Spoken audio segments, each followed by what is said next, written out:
First of all, introducing our challenger. Out of the blue corner. He's going to step in and he does. It's all over. Let's bring on the boom. This is Eternal MMA.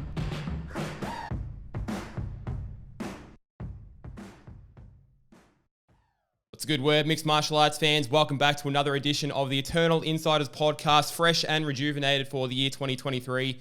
My name's Luke, I'm your host, and today we've got a very special one for you. Very excited because we are joined by a man who just made his successful debut at UFC 284 last week. You'll all be very familiar with him as the former Eternal MMA Featherweight champion. Went through the route of the Dana White's Contender Series to get himself to the UFC. Man out of Bacchus Marsh, the fighting pride out of Absolute MMA in Collingwood. Mr. Jenkins, Jack Jenkins. How you doing today, man? Thanks for joining me. I'm very well. That was quite the intro. Thank you for that. I appreciate that, man. I didn't practice that all morning or anything. Did it seem natural or? That was smooth as. Smooth as. I like it. On the way to golf, no less, this morning. Thanks for joining me, man. You look all kitted out. You're good to go. Yeah, it's a great tragedy that every time I book a fight, I have to do about 7 or 8 weeks without heading out and playing around. So this is my first one back at the course. So I'm sure it'll be a shaky first swing off the first tee, but I'll get there. You did say it was about 8 weeks since you've been out, so there might be a little bit of rust there, yeah? Yeah, absolutely. It's always never have a bad day playing golf, though. Never had a bad day playing golf. I mean, it's going to be hot today, man. Like, pretty keen. Is that why you're going out early, or what are we going to reach, like 40 degrees or something like that, I think, depending on where you are, It's going to be hot, but we're playing down the coast, so there should be a nice breeze. It won't be too bad. Oh, yeah, nice, yeah. Bit of the nice breeze, so if the balls start going awry, maybe we can blame that breeze, yeah? Yeah, 100%. 100%. I mean, if the fighting and the punches and the kicks don't work out, man, like on a good day, can the clubs back you up if you got to start making money a bit of a different way to the UFC, or? Oh, absolutely not. Unless I'm breaking and entering with the clubs, there's no way I'm making any money off actually playing golf. So just bit of leisure, bit of an unwinding tactic for you. Yeah, exactly. Is this the first time that you've sort of been able to chill out and get out to do something like this since you had the fight? Obviously, it's a bit of a whirlwind for you for a couple of days with the fight and everything sort of leading up after it. Is this the first time you sort of get to go out and just sort of chill a little bit? Yeah, kind of. So when I flew back on Monday, and then I was back in the gym on Tuesday. I'm a little bit banged up just in the legs, and my knees are a bit scuffed up from the canvas again. So I can't do too much myself, but I'm really intent on making sure that I'm there for my training partners, particularly for Khan Offley, who's fighting in 2 weeks, or next weekend actually, because he barely missed a session for this whole camp leading in for me, and he was such a good body. So I went back to the gym Tuesday. I was back in on Wednesday as well. And today I'll play golf, and then I'll go back to the gym tonight to make sure that I get the work for him that he needs.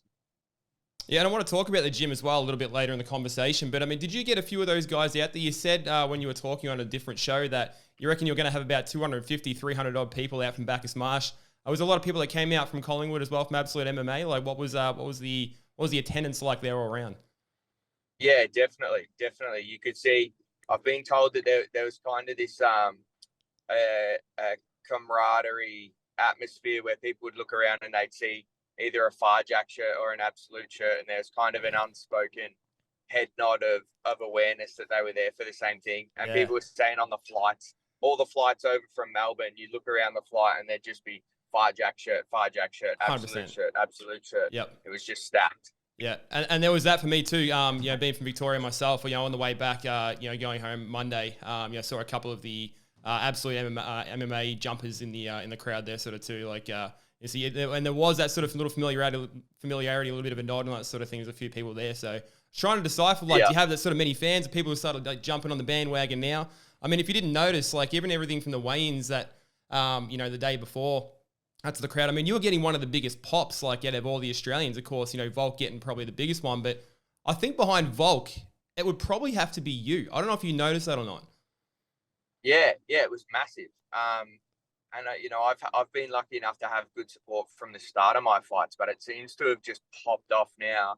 And all my metrics on social media are trending like really well from both the UFC side of things and then just from my personal side of things. So in terms of a debut, I think it was really good for me, and I'm keen to strike while the iron's hot, get as much time in front of the cameras, so to speak, as I can, and run with it. I really want to get my next fight announced as soon as I can and get back to training fully for that. Yeah, absolutely. You did say that you were looking forward to potentially going back to the USA or going to the USA, to make at least a USA debut as a contracted UFC fighter. Of course, you've already done the Dana White's Contender Series route. I mean, what was it like fighting in front of that home crowd? Getting inside that cage, on the walkout and everything, you look like you're really sort of drinking it in.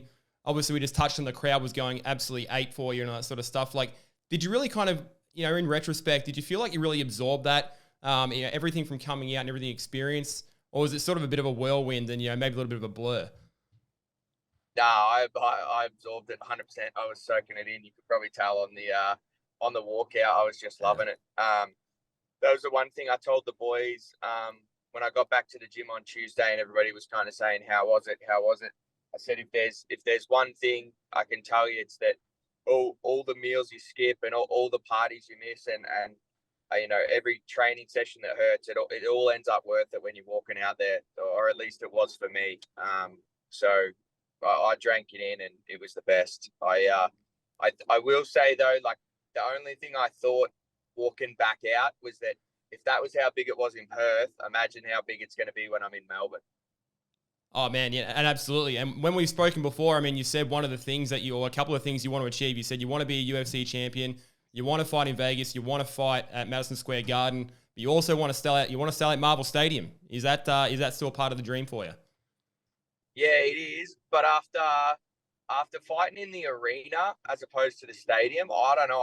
I'd probably be happy with selling out Rod Laver and just getting big pay-per-view money instead of getting big gate money, because the atmosphere inside the arena is where it's a little bit closer and more confined. Absolutely. Is phenomenal. Whereas I think at Marvel Stadium, because it's designed for a different purpose, it loses a bit of that intimacy that the fights really, really benefit from. It does detract from a little bit. Obviously, you get a lot of fans in there, so in terms of like just the sheer scale of it, that grandiose sort of feel, it's kind of unmatched. But you're right, in terms of having like an actual arena show, like that crowd. I mean, I've been to the Melbourne shows. I'm assuming you've been to a couple of UFC cards in Melbourne when it's sort of come down. But I mean, that Perth crowd was like absolutely rocking. At times, it was absolutely deafening, especially some of the pops you were getting at the end. By the way, you timed that fantastically at the end of each round. I mean, you had that return fire on Sheamus, with the when he threw the leg kick at you in the first. The second round, you got the takedown on him after he got the takedown on you, and you finished it off with the face kick at the end of the third. So you timed everything well as far as getting a reaction out of the crowd, let's say. Were you hearing that in real time? Like, you hear a lot of people sort of say when they're in the cage, they can't really hear that crowd noise, oddly enough, but were you noticing that pop?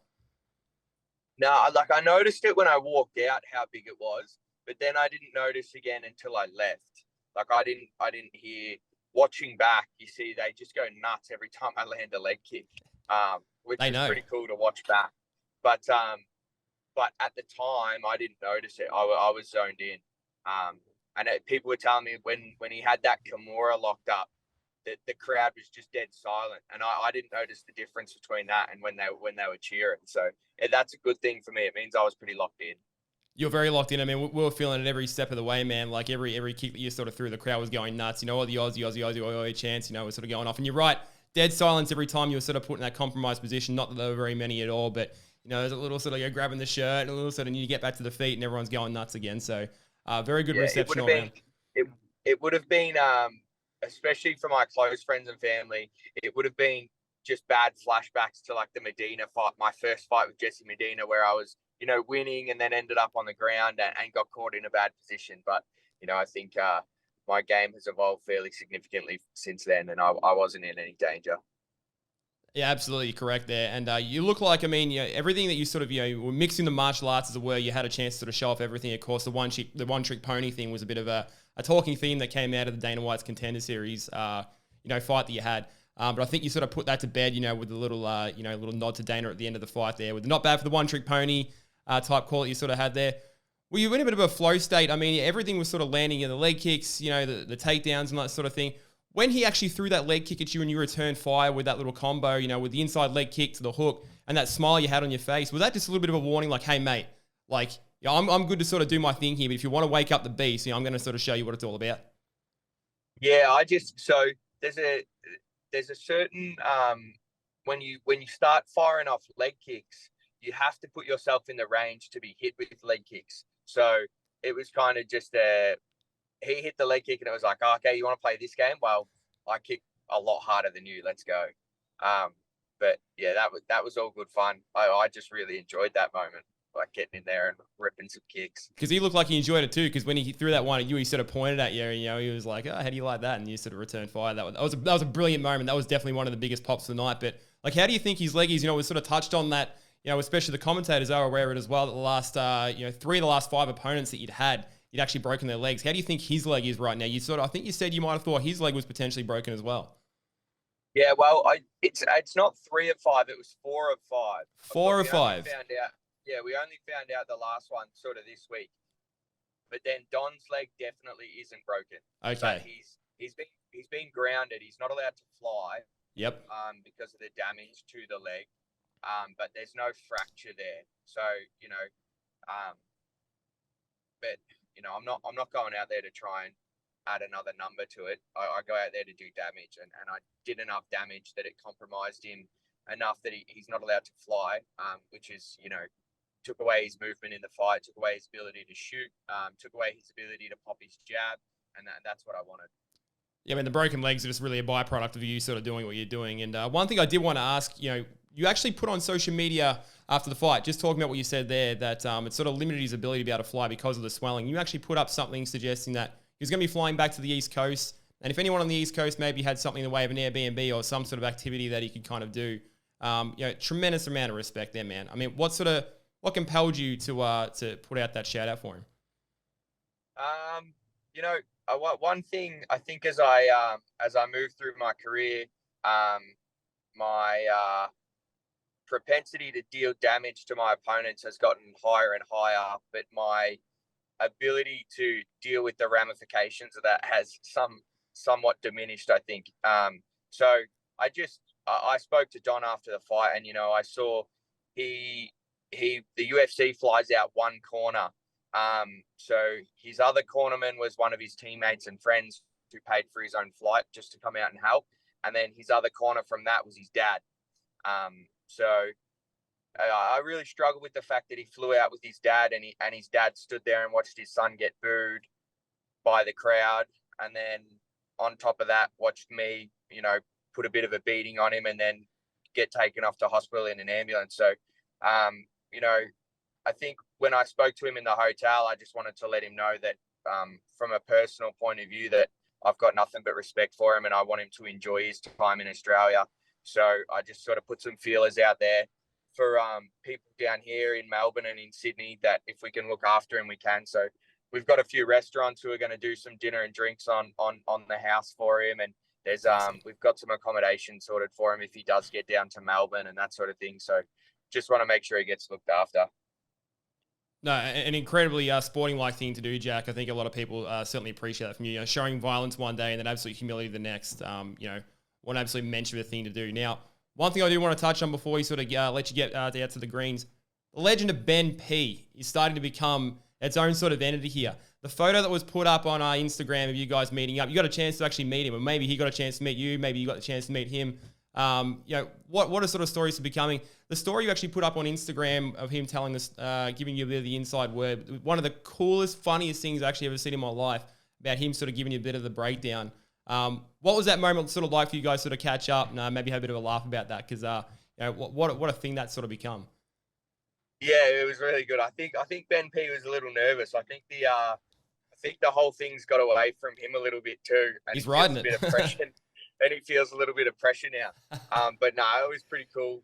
I was glad that I was able to get him some tickets. And because I don't think he would have been able to get them otherwise. Oh, you sorted him out with the tickets. Yeah, right. Cool. Yeah. I got him and his old man tickets. And he came through the hotel and we took a photo. That photo was good banter. Oh, so and good. then we sat down and he said, "Oh, look, I know you probably already know and you've done your research, but just he's no good in the clinch. So if you want to rip knees and elbows from the clinch, I reckon you'll be all right." And then as soon as we came out, we started clinching. I just started ripping the knees. But I'd like to give Ben P credit for that one, but my two coaches, Simon and Andy, had been wording me up about ripping knees and elbows from the clinch for about 8 weeks. So he was a little late on it, but he was on the money regardless.